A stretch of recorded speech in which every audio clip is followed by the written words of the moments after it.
Good morning, everybody. Welcome to the Friday Mortgage Coach Mastermind. Even on holidays, we do this thing. I want to give a special thanks to my wingman, Todd Bookspan, for making time and co-hosting today's call with me, even the day after Thanksgiving. Thank you, brother. Hey, always great to be here. You know, I wouldn't miss it. And then we have some guests that have made time to do it. We've got Michelle Castle, who is recovering from COVID and been on quarantine. That's like, oh, mortgage coach leadership, I'm in. Thank you, Michelle. Always. My pleasure. Yeah, and you're feeling good, right? You're feeling like you're on the other side of it? I'm on the other side. All right. Well, anybody who doesn't know Michelle, follow her on Facebook. She is just an incredible example of a mortgage professional that knows how to be a marketer and leverages her audience, builds her audience, and delivers a lot of value to it. We also have Deborah Byrd. She is a marketing consultant. She's been a loan officer. She is a social media manager for Denise Donahue and a lot of other top producers in the mortgage coach community. Deborah, thank you for making time to join us today. Absolutely, Dave. So guys, this call is all about marketing planning. Last Friday this time, we interviewed Dan Keller and Jeremy Forcier on business planning. This coming Tuesday, I'm going to have Josh Metal and Tim Brahim. We're going to talk about business planning. The following week, I have Bill Hart and Keith Collins, business planning. So you're going to have multiple coaches, multiple mortgage professionals that are killing it talking about business planning. This idea was actually Scott Nicholson's idea to say, Dave, shouldn't we have a mastermind just talk about marketing planning? Scott wasn't able to join us today, but we're going to talk about marketing planning. So if you do have questions, put them in comments, whether you're watching this on Facebook or Zoom, put your questions down below. Before we get into the marketing conversation, I wanted to bring something that I think is super important from a conversation I had with Shayla Gifford a couple days ago. It will be published in the YouTube channel on Monday, and it was Shayla Gifford's Rhythms and Habits of Leadership. And something that I think is super important as leaders, whether we're doing marketing planning, whether we're doing business planning, in today's virtual world, we need to know how to use Zoom. And we need to know how to use Zoom to create content, marketing content. And we need to know how to use Zoom to teach, lead, and motivate our team. And so I want to bring you a takeaway that happened from the conversation with Shayla. I'm going to share my screen real quick. And if you guys are not seeing my screen in a minute, let me know. So one of the things that we talked about now in Shayla's conversation, one of the big topics was she loves the Modern Mortgage Summit. And she's like, Dave, I want to use that all year long to lead and manage my team. And so she's getting a lot of her loan officers. She's already signed up for the 1-year pass to sign up for that. But guys, you can play videos in a Zoom conversation. And even when you create content, like when I do sales calls a lot of time or training calls and they're being recorded on Zoom, I'll integrate a video. And guys, this is what I do. When you go to click share in Zoom, all you got to do is 1, select the actual video or the web page of the video. And then 2, click share computer sound and optimize screen share for video clip. And now when you do that, whether you're using a Mortgage Coach YouTube video, or even like if you just have some other video, it'll play and it will use the actual speakers on your computer. So I want to give you a quick example of that one more time. This time, instead of sharing my desktop, I'm going to share an actual, let's see, I'm going to share, where is it? From LeaderPath, I'm going to share the the keynote that Denise Donahue live. And when I click on this, it will use, you got to make sure you share the computer sound and click on the LeaderPath.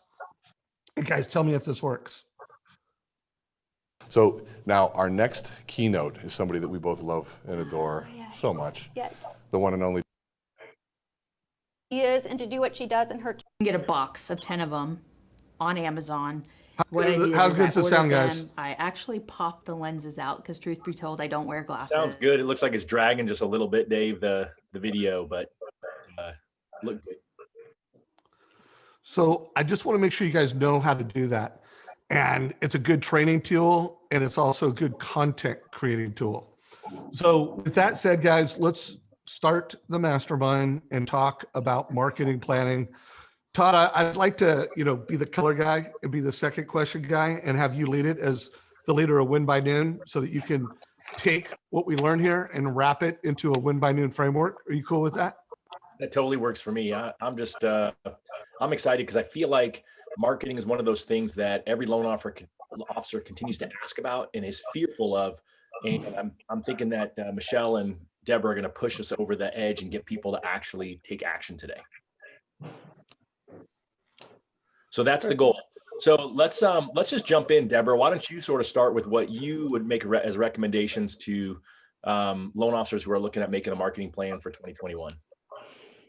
Well, I would say first and foremost, they've got to get really clear as to why they're doing it. What is the expected outcome? And that's typically the first conversation I have with loan officers is, sometimes they'll call and they hear that, the Denise Donahues or Michelle's of the world or Dan's are doing social media or they're doing marketing, but there's so much that is encompassed under what all marketing could be. And we have to kind of break that down into micro whys, like Dave would say, and to really get clear on realistic expectations of what you're going to get by doing each different vessel of the marketing. So that's where I think clarity and vision and realistic expectations have got to be set from the very beginning. And then it's just execution from there. But you've got to create a plan around each of those. And you don't want to try to do it all at one time because it can be very overwhelming. And sometimes when you hear, depending on where you are in your business, when you hear what Dan is doing or Jeremy or even Michelle, I would say most loan officers tell me they're overwhelmed, they don't have time, and they don't even know where to begin. Or they're fearful of you put yourself out there and you do a video or you put content and you get comments. And, there could be 2% of the comments that are going to disagree with you or have something negative to say. So then it creates this, well, then I don't want to post, because it's that fear. And so that's one thing that Michelle does a really good job at. And I would like to ask Michelle, what is it from the very first time she really embraced marketing? How did she get over that fear and just push through and just do? And how do you keep doing without letting some of those haters or some of the negative feedback of why do you, especially even like family members who don't understand real estate and mortgage, our world and how heavy it is with having to put yourself out there. How did you get over that fear and how do you stay consistent? So, I was thinking about that the other day. I first got onto Facebook in 2011. And I did it because I had opened a new branch and I knew that it was super important that people knew where to find me. I was working with a local competitor in town that did a fantastic job marketing, and I needed people to know that I was now at Guild Mortgage. So, but I remember the first time I created that login and I had to create a post. At the time, my kids were teenagers. And so my greatest fear was my kids judging me for what I posted. And I still remember to this day asking them how to do the post and then asking for their feedback because of my fear of looking stupid on social media or doing it wrong.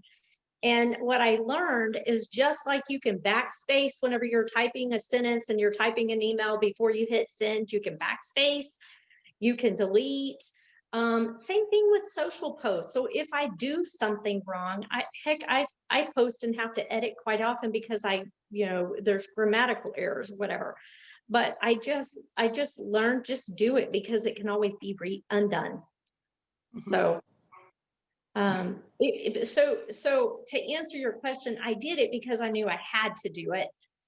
I didn't do it because I got over the fear before I did it. I got over the fear by doing it and just doing it consistently.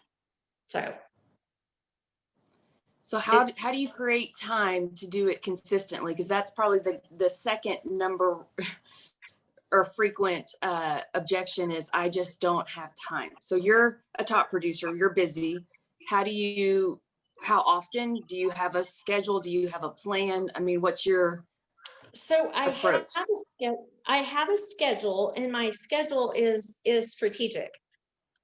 So I'm very specific about what times of the day I post, because I think that it's really important that you know who your audience is and you know what they're doing when you're trying to get their attention. And so sometimes posting, if you're trying to be strategic, really it's really based on understanding that audience and what they're doing at the moment. Like, for instance, if you were a loan officer focused on first-time homebuyers, back in the day when kids went to school, a lot of times I would set an alarm to do a post. I already knew what my post was going to be, but I would set an alarm to do the post when moms were, parked and in line to pick their kids up from school, because that was my target audience. So sometimes the posts are strategic, and every Monday I'm going to do this post, and every Tuesday I'm going to do this post, but then there's and I place them based on the times of the day for the target audience. But then there's some things that are just total organic posts, because I just came up with an idea real quick, took a picture, did a post, and hit post. So to answer your question, it doesn't take very long to do those organic posts. To do your structured post, I sit down once a month and figure out when I'm going to make what post. It's a calendar. It's just part of planning. Mm-hmm. So kind of my approach to that, and Todd, I don't know if this helps answer the question, but if you had to scale it down to the two most important platforms today, it's going to be Facebook and Instagram if you're in the real estate space. Now, if you were a CMO for larger companies and you wanted the most attention for the cheapest price, it would be more TikTok and LinkedIn. But for our space and our industry, for real estate, and specifically, you will want to nail the strategy for Facebook and Instagram. Now, with this past year, if you've watched the engagement times and just the strategy of how to really dominate in that space, it has changed drastically over the last couple of years, and then especially the last year, with the amount of screen time and how do you really captivate someone's attention. And when I'm onboarding a new loan officer, I ask them, who is your ideal client? And I mean, to the granular, is it a couple? Are they married? Do they have kids? How many kids? What do they drive? Do they prefer a front garage or a back garage? Really get inside the psyche of your ideal client. Mm-hmm. However, when you scale that back, there's really no pattern from what I hear from a lot of loan officers. It's not typically first-time home buyers. It's not typically the move-up buyers or move down. It's really whatever the agent has referred. And so you're kind of this catch-all. So then I push back on, well, then who's really your ideal client? Is it a real estate agent? And then how do you get more granular with that? Is it your whales? Is it the 3 to 5 million producers? Is it the team? Is it the agent who's a solo, who's on social media and has the hustle and the grit, who's looking to maybe build out, that you can help be a part of that build out? We've got to get really specific of who you want to do business with. And when I was originating, and a lot of times I would get asked if I would do open houses, and I would, and I thought, if I'm going to do open houses with these people, I want them to be people that I enjoy doing open houses with, and I'm not made for everybody. And I had to learn that, I don't sell ice cream, and not everyone's going to like my personality. And when I moved back from Houston to Plano, I had an identical twin, the same company, same branch, same city, and we both were originators. How do you figure out what your X factor is? And, people who meet us are like, y'all couldn't be any more different. And, that was a good thing, but we had to learn how to brand and package that so people felt like the experience with our teams, although different, it needed to still be authentic and congruent to someone who's actually going to start to finish a process with us. And one thing I would really like to challenge loan officers is to get better at nurturing their database after the close.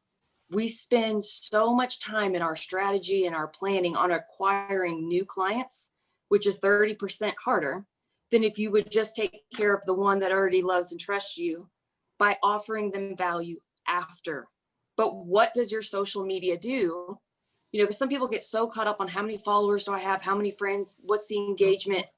But why are they gonna, if they've already made the decision to refinance or buy, like let's say they just closed last week, why would they continue to follow your page? What value does it provide for them now that they're in a home? And sometimes we forget that our raving fans are our clients. And if we just spent more time nurturing that database, which that's marketing's not just social media, it can be email marketing. I used to have a client advisory board where I would invite my top 5 clients to what felt like a boardroom where they gave me feedback, because we're not being compared to other originators nowadays. It's the Amazons and it's the, I think there's over 200 apps where it's instant. If you want food, it's delivered to you, so how could we make the overall experience and service better? And I invited our top clients to give me that feedback. So I think that's another missing piece when we're looking at strategy and as loan officers are planning for 2021. And I know a lot of them have become transactional just because of volume, but we need to make that a hard stop come January and not allow that to be an excuse anymore, and be intentional and use a planner and schedule out how much time am I going to commit to creating and executing a plan where maybe you have to leverage a service that helps you with your post. Learn to leverage the time of other professionals so that you can still optimize your service, because that's number one. We still have to maintain, top-notch service to clients, because marketing can kill a business if you don't keep, your A game with them. But how are we going to do a better job nurturing those who've already done business with us? Why would someone stay tuned to your channel? So do you do anything with that with nurturing? Oh, go ahead. Time out. Yep. I want to jump in real quick. So Michelle, one thing I want to give you a heads up on: when Denise is talking and you're unmuted, it's creating like a feedback channel. So if you could mute when you're not talking, just to reduce that. There you go. I don't know if you noticed that. Now, when you talk, it sounds perfect. So don't worry about adjusting your mic. Just put it on mute when she's talking, if you don't mind. I do want to insert a thought before we just keep going back and forth, because you said something, Deborah, that marketing isn't. Tuning in. If you guys have any questions, you can contact me below, and I'd be happy to help you out. Hang on for a second.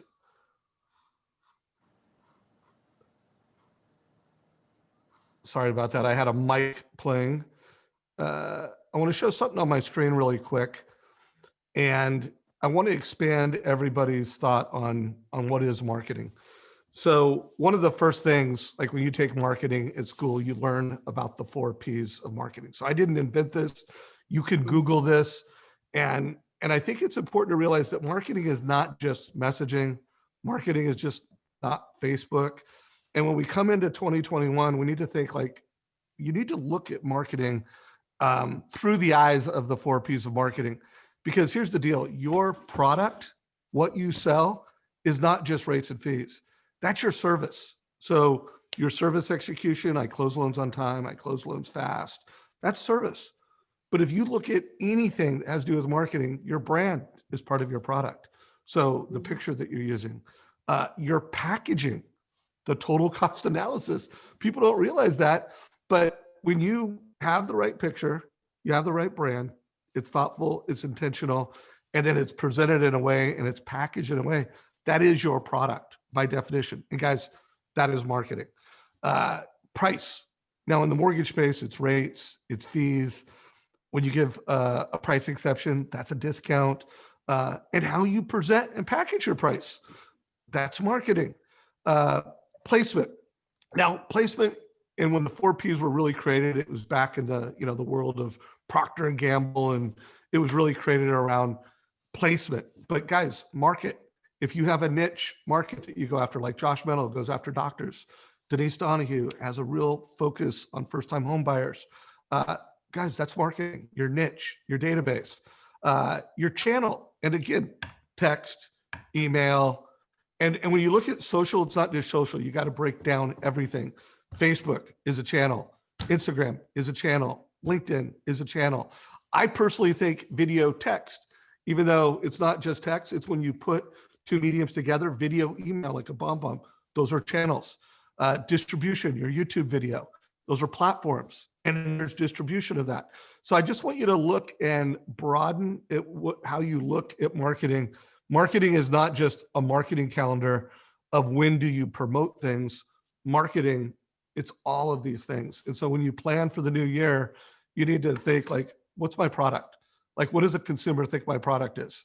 And guys, if you're not using mortgage total cost analysis, you are not packaging your price and your product in a way that you're going to crush it in the years to come. So Deborah, before we come back to you on that, Michelle Castle, what are your thoughts on those 4 Ps?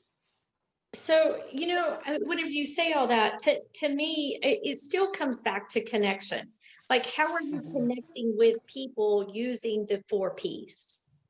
Because when it's all, if you're not connecting with them to share your product, if you're not connecting with them, you don't even have an opportunity to share the pricing. And so I think it's just your packaging and your placement matter so much whenever but it's all just, it's connection. It's the opportunity to connect with people and share what you have to provide them.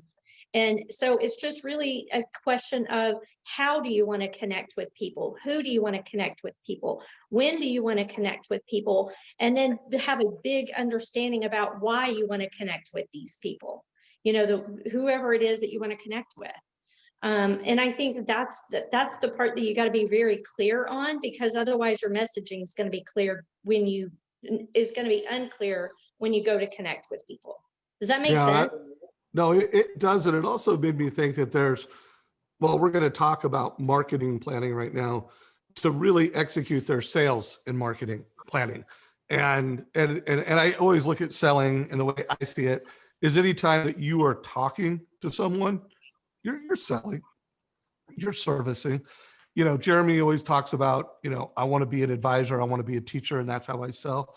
And I agree with that. But at the end of the day, your words complemented with all of the things that marketing encompasses together, it can create a 1 + 1 = 10 factor. It's not 1 + 1 = 3.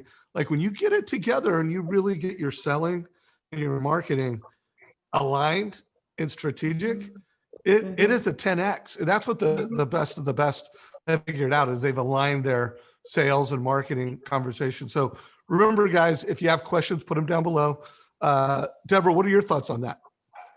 I agree with Michelle. I think, there's the very logical side of marketing, which is the science, but you can't forget the art and the emotional side, that people crave connection. And you can have the best marketing strategy in the world, but if you don't have the relationship built, I tell people it's like going a mile wide, but only an inch deep. People crave relationships, and that's the ultimate trump card.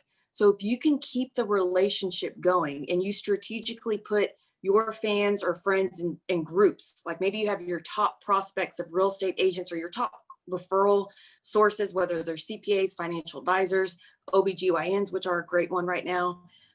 So you're strategic in how you market to them, because the game of marketing used to be broad and wide.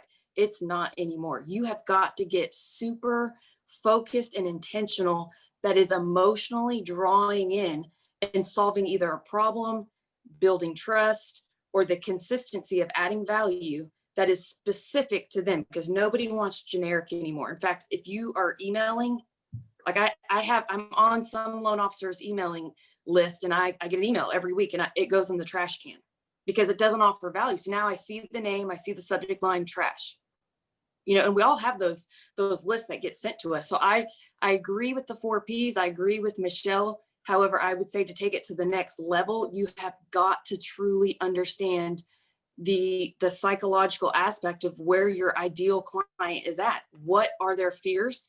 What is the lack of education that they don't have that's preventing them from making a better decision? And how are you consistently going to get that message out there for the next 90 days to give that paradigm shift to help them make better decisions. And so that's how I would respond to that. So, hey, I want to back up, just because I don't want to, for me, I make a living doing loans, and I reach my people through social. I connect with people through social. I stay connected with people through social, and I could not do it without hiring that out. So, I mean, and you really have to find someone that knows and understands you and can pull out the information that is super important.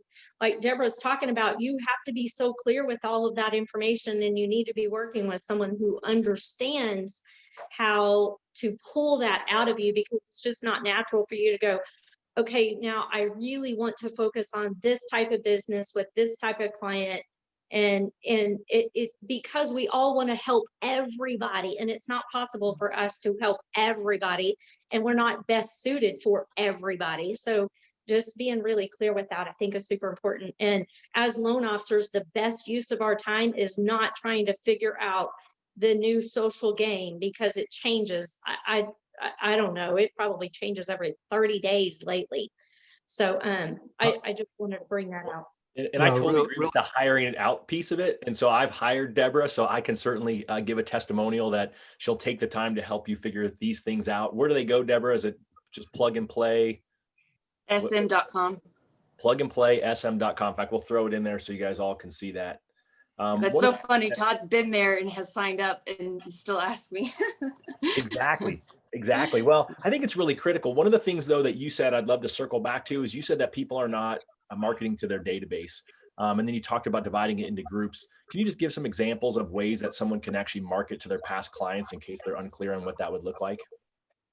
Yeah. So if you look at the basics of any sales cycle, there's, the very beginning, which is the lead generation side, which is where marketing is. But I think people forget marketing is the bookends. Yes, there's some in between, but we sometimes get too focused on the front of generating the new clients and not adding value afterwards. So, I have a client that they typically deal with families, and there's usually 2 to 3 kids in the family. Like, they've really gone through and looked at their database.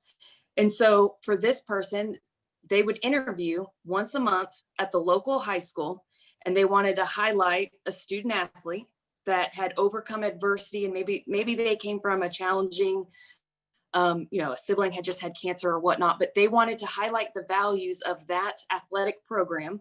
And the community loves to see either their own child being on Facebook or being interviewed, or, someone that they know, like, oh, did you see so-and-so made it for that month's, student athlete award. So they just made their niche going around to different athletic programs and really highlighting the same core values that they run in their own practice, but looking for ways to give back to the community, where it was a way for them to continue the relationship and be top of mind, but not in always the marketing of the, hey, interest rates, fees, mortgage, it was of a different way. So he became, associated as the go-to person kind of by default, just because he stayed involved in the community. And that's because the athletic director he had done a loan for, he kind of had an easy in that way. I have another client who did a loan, and, Todd Duncan teaches this. So if you're not doing this with your database and segmenting of the clients that you serve, what industry are they in? And so you kind of have your own Rolodex of, if you have someone who needs a service, who to connect them with, or maybe you're doing continuous, interviews or webinars that would be of value to your database. Another one, due to COVID, there was a family law firm that partnered with this loan officer. And as soon as COVID hit, and you have all these college students that came back, and they're now living with their parents, one thing they didn't realize is, God forbid something happens to their child, the parents have no control anymore. If they're in the hospital and there's no, they don't have a will that designates that you can make decisions on their behalf. So they just partnered up with a family law firm and said, this as a, contribution for anyone who's done business with me and for the families, because we're in business helping families, not only with putting roofs over their head, but just their overall well-being. This family law firm is doing drive-by wills where they're in mask, and they're have a notary there who's going to help execute for, your college student who's now back from school. And with COVID, it would be important to make sure that they're protected. So it's just ways to give back. And I'll give one more example. I had one who had a baseball coach do like a PE class when COVID hit and teachers were at home, and teachers and coaches were bored out of their mind, because they weren't doing the online learning at that time ever since spring break hit. So what was the pain of the families that were stuck at home trying to do online learning while you're also trying to work and your kids are driving you nuts? Well, he had this free PE class every Friday at 9 a.m. where you could log on and this coach would do PE exercises for 30 minutes that you could put your kid in front of the TV so they're consuming good information and it's physical activity, but you could also get some Zoom calls in and do some work. So, it's finding out, again, what is it that's going to be of value for your clients with today, with what's going on. And those were just some easy examples that, provided value that was easy to stay top of mind, but wasn't always pushing mortgages down their throat. So Deborah, can I ask you a question? Yes. So for me, once a month on my calendar is, whenever I do my first payment call list for all the loans closed the previous month, it's on my calendar. It's just one of the disciplines I do. But I go in and I friend every one of my customers in Facebook, but I put them in a separate friends list. So I can target market to my customers specifically, but then I can also scroll and see who, had a family pet that passed or, is sick with COVID or whatever. And those are my good touch points for sending cards out or making a phone call or sending a text message to let them know that they're on my mind or whatever. So that just makes it really easy. You talked about timing of it all. And I think that's the best use of my time. It's not, I can pay someone to do the post. It's staying connected and paying attention and organically engaging with my database through social. And that's just how I've chosen to use it. Is that still the best way to do that? And I say that because the postings that you're talking about could go straight to the news feeds of all of my past customers through that friends list. Absolutely. And, I would say about 10 clients right now that we're beta testing where I'm actually going into under their personal logins and I'm liking and commenting on their behalf, because Facebook, with the amount of people that are now on Facebook and pushing content, it's a lot of competition, a lot of noise right now. So Facebook knows if it's a symbiotic relationship or not. And the whole point is for it to be a social network. So you have to also participate, which is not just making a post every day. So because of this and because of the time and depending on your team setup, if you don't have a marketing assistant on your team or someone who can, the first 30 minutes of every day, if you time blocked and their job is to go in and to start with wishing happy birthdays, because it tells you whose birthdays it is, and then segmenting your database, just like you said, of past clients, maybe current clients, prospects, real estate teams that you're going in and engaging with, you absolutely have to do that. Now, what I have found is a lot of the clients that I'm helping, and just on the posting side, they're not posting and they're not engaging like what you just said. I mean, at all. So for them, we're looking at developing another package and just seeing how this works with how you then scale that, because it is, I am having to log in as them and I'm making comments and they trust me enough to know what comments to make. And it helps. I've been in the business, so I know I kind of have a clue of what to say and what not to say. But again, you're 100% correct. You have to be an active participant in the social game. Well, one of the things guys, that I'll throw in there too, which I think is really important that you said, and you guys have both said it, is you have to actually schedule the time to do it, right? If you're not in a position where you can hire someone else to do it, right, you've got to actually make a commitment to getting this done, right? I mean, it's the whole idea is what gets scheduled gets done. And I find that the number one challenge when I'm talking to loan officers, they're busy. And really what it comes down to is when they actually take the time to look ahead at their week and say, you know what, like Deborah said, hey, 30 minutes a day, maybe if it's that critical, maybe it's the first 30 minutes, maybe it's, at lunchtime while you're eating lunch that you're scheduling that time. But in the end, you've got to set your intentions that this is important. And then you have to have a point in time that you actually write it in and say, I'm going to do this. I tend to find it's not perfect for everyone, right? I know a lot of people who schedule things and then just blow right through it. But those of you who are truly committed, if you can learn to actually create your ideal week and put social in there as a priority, you're going to crush it, right? If you make that commitment and you do it, because it's always going to be busy. You're never going to have that time to slow down unless you decide it's important. Because ultimately what you're hearing, even someone who's as busy as Michelle is, she's got someone who's helping her with her social media. She's scheduling it out. She's really intentional, right? I mean, who would have thought about scheduling a post when moms are sitting in line to pick up their kids, right? I mean, that's pretty detailed. That's pretty thought. But although she's farmed it out, she's also just told you, hey, she spends time organically looking at her list. She's got a strategy around it. She schedules out her first payment calls. Those are things that the best of the best do. And unfortunately, those are things that the other people who are too busy being busy they miss, and they just don't get it done. And so just this whole idea of planning, and I love the fact that Dave's made a commitment for us in our community to do a planning segment. I think this marketing piece was a great idea, Scott. Thank you for that, because ultimately I think it was the missing piece, right? This is the secret sauce when you write your business plan to take it up to the next level, right? This is the fuel for the fire. And so, I mean, Michelle, you're busy. So how would you tell someone who's busy to get this scheduled into their calendar to make sure that it happens?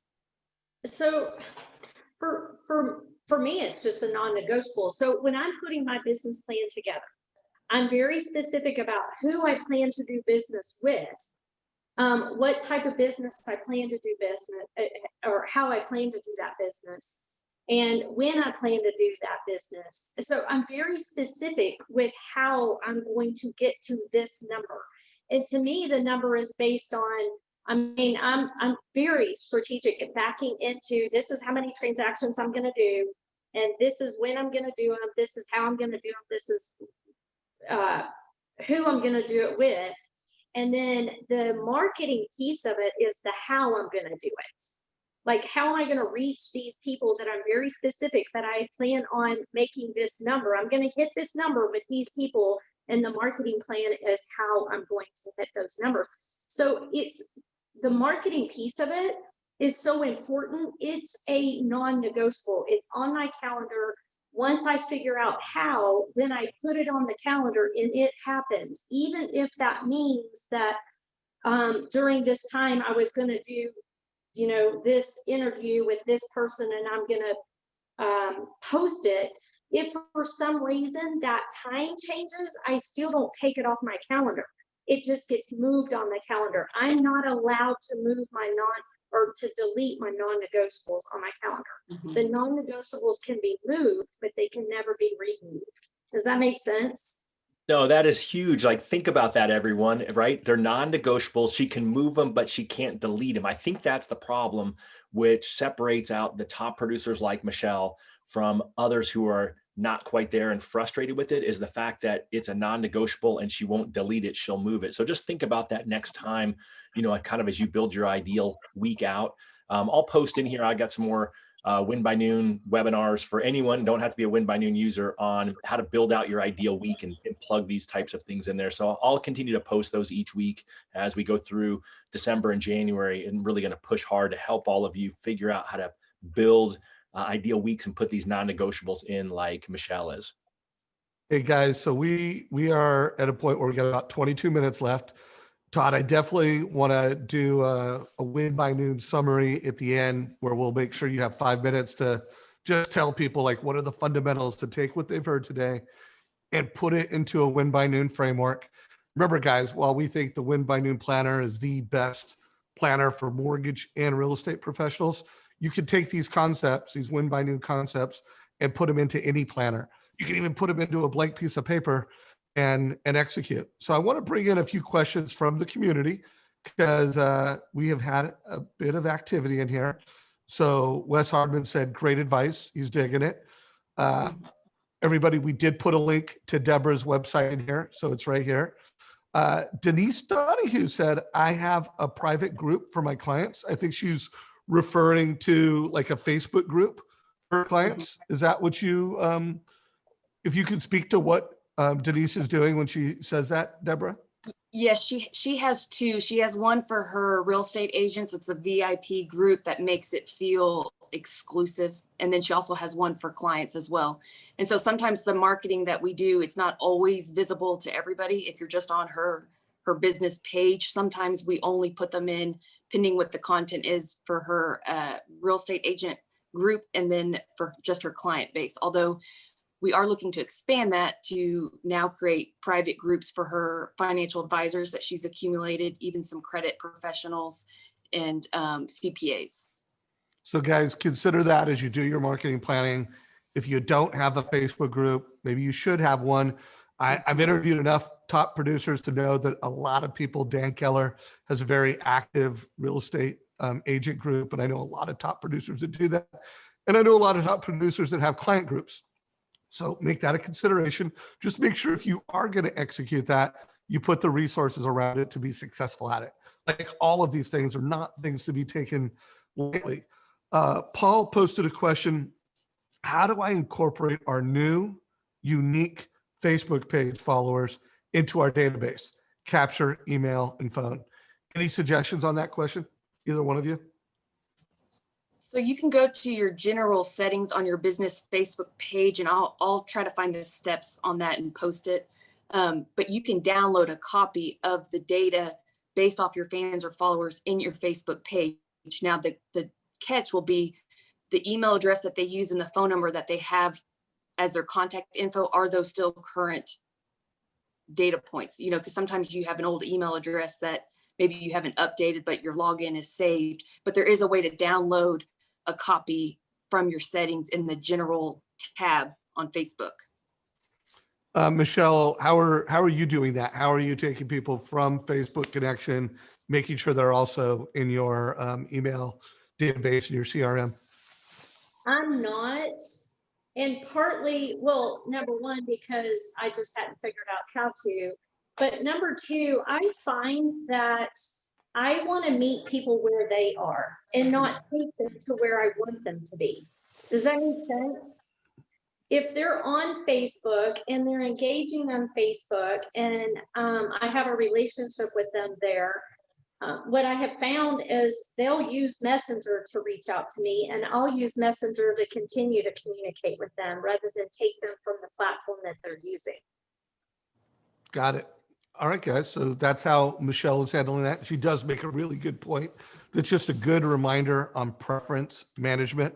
One of the things that we're adding to our CRM, and I don't know if this applies to the mortgage space, but it will help you think of things, is we're finding that more and more leaders are scheduling meetings with links. So we added a field to make sure that we know the link of the executives we're trying to get meetings with. But it's just a good reminder to everyone, preference management. You know, are you capturing and putting in your CRM what channel people want to be communicated with?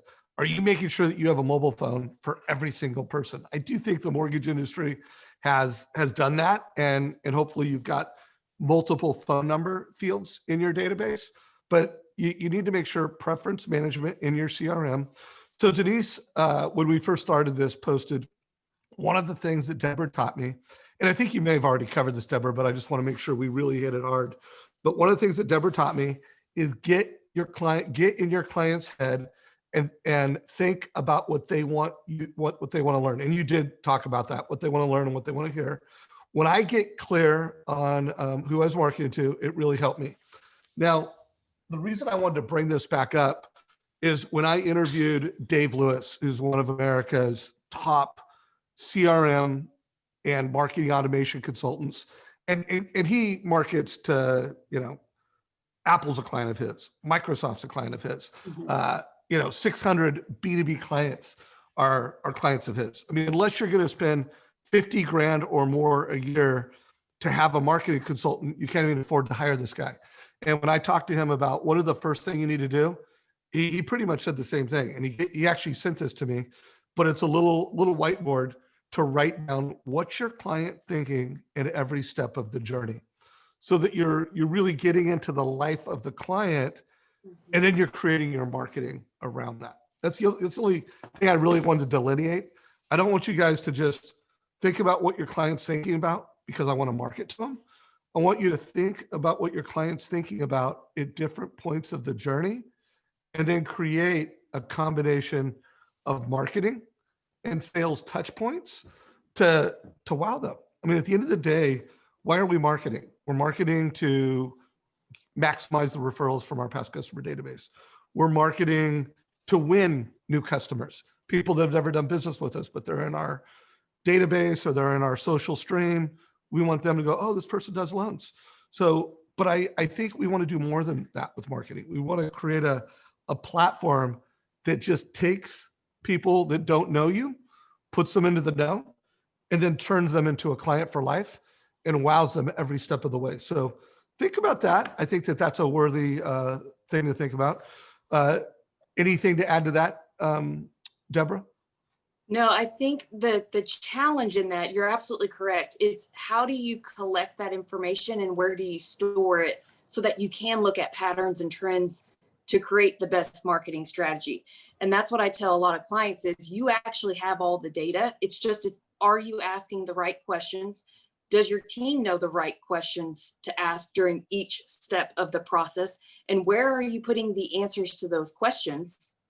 So that you can then look at it from, if it's the first of the month, I'm going to go back and look at last month. Let's look to see what patterns or trends are going on. So then we can pivot and we know how to execute next month's marketing strategy. And so just to piggyback on what Michelle had said, this is a very old school. I just pulled this out of my cabinet here, but this is how basic and this was like 4 years ago, so don't judge it. But I had themed days where I basically broke down my marketing. And I had no different than when I would work out. Like if Mondays were back and buys, Tuesdays were chest and tries, whatever. I did that with my marketing. So it wasn't so overwhelming. And I would break down like the first Monday of the month. If Mondays were always my gas calls, which are give a shit calls, which I don't really like the way that that's the label of that. But I would call past clients. I would call current clients. The third Monday of the week, I would call current referral sources, and the last one would be new referral sources. And then Tuesdays were all my networking events or masterminds. Wednesdays were webinars, podcasts. Thursdays were sales ops days, and Fridays were blog days and power partner lunches. And so I would break it down for each week of the month would be even more granular of what my topics would then be. So if I knew I was going to do 4 videos a month, where do I plug those in? What are my hooks? If I'm going to do 4 blogs a month, where do I put those in? What are my hooks? And I would pre-plan my month. And so my challenge to those who are listening to this, since I do get some pushback on videos and not knowing what to say or how to post it, I would really encourage everybody who's listening to make it starting December 1st, because it's important to develop these habits the month before the new year. So it becomes a habit. Every Tuesday at 10 a.m., because Tuesdays at 10 are typically the best days to post video. Make it a commitment. You're going to do 1 video, make it a live, or if you're not brave enough to do live, just record 1 TCA success story once a week on Tuesdays. Highlight someone that you've helped, which we're all helping a lot of people, and make that your video content. If you're unsure of what to post, since that's the common feedback I get, you have content right now that you're doing. Start with a TCA and make it every Tuesday at 10. Make that video post. Boom. Love that. One more thing I wanted to just call out because it came up in the chat and Denise sent me a picture of her new studio. And this just has to do with packaging. Everything is marketing, like how you show up in Zoom, how clear you can hear me, the mic, your voice. That's marketing. Guys, all these little things add up, matter. I know Michelle has invested some time and money to make sure that when she's creating content out of her office, it has a certain brand feel to it. I know she's invested money and time to be part of the American dream so that she's got some content that's really organic. The content we're creating right now is, hey, I'm at home and it's casual day after Thanksgiving, but on Monday, it's going to be in the office. And some of it's really well packaged content. But I love what you said. A lot of that content, just you're creating content every day, especially if you're using a mortgage coach report and you're telling a family a solution and you're helping them to elevate their story. If you're just giving rate quotes out, you're not necessarily creating marketing worthy content. But if you're using a mortgage coach every single client you meet with, there is a marketing story to be had there. Just pick the best stories of the week and create marketing content out of it. I love that. What do you think about that, Michelle? Absolutely. Whenever what Denise is saying and having that structure of calendar of events, if you put it on your calendar, you're business planning right now. So really figure out who you want to do business with and how you're going to reach them. Put it on the calendar and just don't let fear keep you from doing it. Figure out what your one thing is and just do that one thing that you're comfortable with. Get started.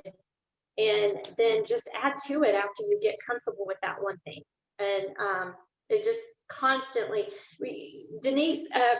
Deborah is absolutely right. We have content all day, every day. So just when you're in that mindset, you'll notice it, you'll see it, and you just can't let fear keep you from engaging and connecting with people using that content. Well, let's do this, guys. We've got 10 minutes left, but I want to make sure we put a win by then action plan around this. And I don't want Todd to run out of time in doing that. So Todd, if you wouldn't mind just kind of walking us through, these might be business planning, but try to cast them in the light of marketing planning or in the light of taking your marketing plan and integrating it with your business plan. But give us a 5-minute review, and then that will give us a few minutes to see if any more questions come from the audience. And Deborah and Denise, or not Denise, but Deborah and Michelle, be thinking about some of your closing thoughts. So Todd, what should we be thinking about here? I think one of the things to think about is you said you opened up the call highlighting your interview with Shayla Gifford, and you said about the rhythm and habits of leaders. So first off, remember you're a leader, and leaders have rhythms, right? Which is scheduling things. You've heard about that from both Deborah and Michelle. Deborah even showed you her old calendar that she had done showing what it was, right? She wrote it down, right? We heard Michelle say, I don't delete my non-negotiables, I just move them. I mean, that is so critical, that whole idea of it. And then Shayla talked about habits, right? I mean, once you start doing these, they become habits, but you still have to be focused on that this can't be a non-negotiable.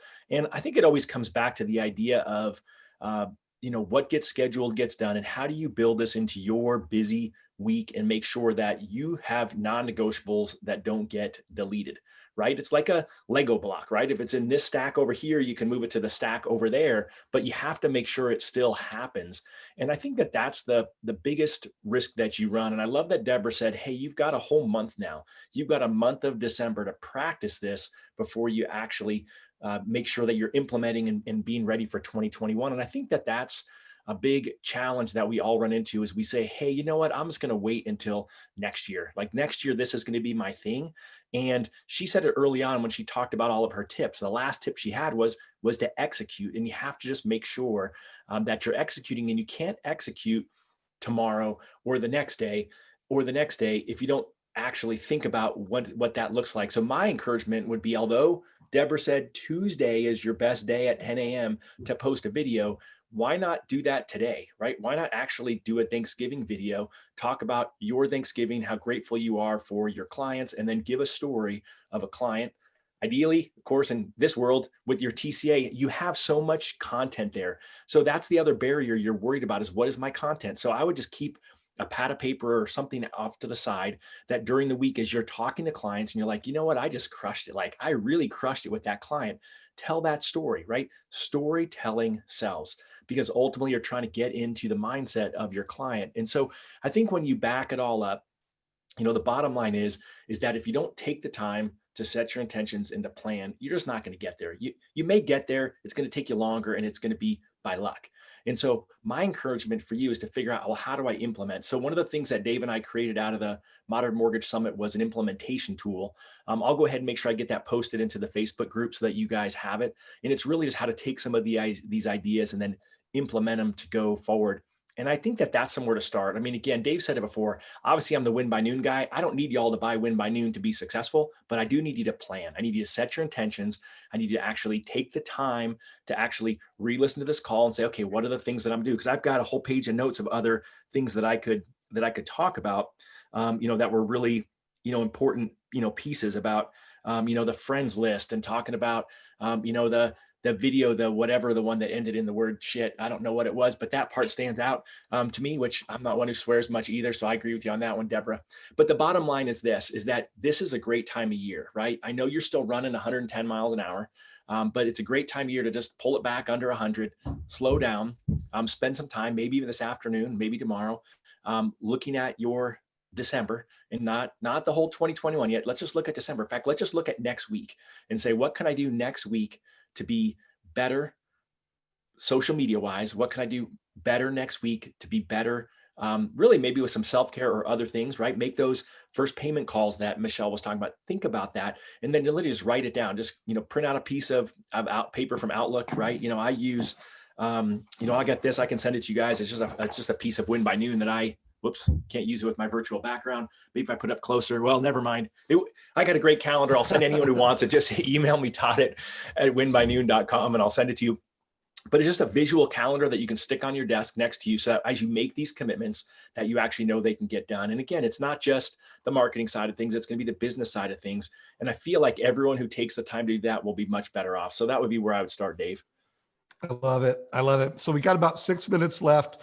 A couple things I want to make sure get covered is one, I highly recommend you listen to the interview that got posted on Wednesday with Hunter Markwart. And we closed out the conversation on transactional versus relational. And he was talking about how he is focusing on going from transactional to relational. And it's just a great call. I mean, he talks about leadership. He's a team leader. He has passed $250 million in production for the year. So he's killing it. And he's the head of production for the company that he works for. So he's a guy that is super busy, and he's talking about teamwork. He's talking about how to go from transactional to relational. So don't miss that call. It was posted in the YouTube channel on Wednesday, and it's in the Facebook group. So we did have a question come in. Scott Short had asked, what is Denise doing in her private Facebook group to keep them following monthly? And remember, guys, we're going to run out of time in a minute, so get your questions in quick. But Deborah, do you mind sharing real quick on that? So yeah, it's no different than, some of those examples with incorporating a family law attorney, a CPA, a financial advisor, and she basically will just do different webinars with them, host it in that group, and then I can create content from those webinars. So it's just a reoccurring schedule that she has mapped out month by month, in which advisor is she interviewing, and how is that going to provide value to the people who are already in home. Sometimes it's even inspectors, contractors, where then that creates the digital design of content for those groups. But it really starts with just doing the webinars, which is easy for her. She's easy to be on camera. She can talk to anybody. And that's just the best time saver for her, is getting the commitment for someone to be on the group, and then lets me take it from there. And I love that. And she's bringing more leaders into the group. One of the things that we do here at Mortgage Coach is I interview top producers, and it creates value, and it also helps expand the community. Steve had asked you to repeat the nugget on the best times to post videos. He said, I believe you said Tuesday morning at 10 a.m. was one of the best times. Could you just repeat that real quick? Yes. So for videos, especially if you're posting on YouTube right now, is Tuesdays at 10 a.m. And if you're looking at Facebook and Instagram content, the times of peak engagement have really changed quite a bit throughout this year with COVID. It used to be really early in the mornings before people were kind of getting ready for work, or kids off to school. That used to be the peak time. And I think now that more people are virtual and not commuting, you'll see it's the right before work starts, 8 to 9 a.m., the 12 to 1 p.m. slots, so the lunch break time, the 5 p.m., so right after work, and then right before bed when you see like 9 to 10. So it's those breaks that you see within the day of a work day that the peak engagement is highest on Facebook and Instagram. What's the worst time? Like, this is the worst time to do it. Well, I would say for Facebook, especially Thursday to Sundays are your best days. But the absolute worst time, I would say anywhere after 9 to about 10:30. When people are in the grind, they're getting to the office, they're putting out fires, checking their email, they're not looking at social media. And then I would say again, from about 1:30 to 3:30 is another dead time. Got it. All right. Mhm. So guys, we're at the top of the hour, but Michelle, I want to make sure you get a chance to share your closing thoughts and wisdom. What do you want to close out with? I think that it's just really important that you understand why you want to use, if you're going to engage in social, be very clear with why you're doing it. For me, it's to socially connect with people already know, love, and trust, or to grow that community of know, love, trust, and also to connect with my community and be a community leader. So you've got to, and that's just all part of branding. So you need to be really clear with who you're trying to reach, what you're trying to say, what that branding, but you know, that's what creates the branding is that content. And for me, it's all about connection. So just being really clear about why you're doing it is super important. And then just being strategic about when you're going to do it, put it on your calendar, just make it happen. Just do it. And do it consistently. And you heard her. We know people are living and doing life on these channels. I mean, they've become the largest news channels, which I don't know if that's a good thing or not, but it is the world we live in. And if you want to connect with people on the channels that they want, and you want to have that 1 + 1 = 10 impact, you need to use marketing. So guys, we'll probably do more calls on this because we didn't cover a lot of things that have to do with marketing. Things like HomeBot, guys, that's marketing. Making sure that when you have a client, you put them into a platform and now they're getting consistent value and advice. That's marketing. Making sure that you're doing an annual review so that you're not just giving good advice at the point of sale, but you're delivering great advice over time. That's marketing. It's also selling. And so there's a whole lot more that we could talk about. Super grateful for everyone who took time to tune into this. If you got value, give it a like. Todd, any closing thoughts for you before we wrap it up? No, I was just laughing because I'm also doing creating a client engagement with HomeBot webinar, I think on the 17th. But if you just go to winbynoon.com/calendar, you'll see all the stuff that I've got coming up. And no, I think this was a great call. Thanks, Deborah and Michelle, for taking the time day after Thanksgiving when you could be kicking back in your PJs, drinking coffee with the kids. So grateful for you, Dave, as always, for bringing us all together and for this community. It's I just love it. It's a wrap. Yeah, great call. Deborah, remind everybody how they can get in touch with you if they want to hire you or follow you. It's plugandplaysm.com. All right, everybody. Have a great weekend. We'll see you next week. This coming Tuesday, I've got Josh Metal and Tim Brahim doing business planning, not to be missed. I am also writing an article for LinkedIn that kind of summarizes some of the takeaways from all my business planning interviews, plus takeaways from this. So keep an eye. That'll hit LinkedIn sometime next week. Take care, everybody.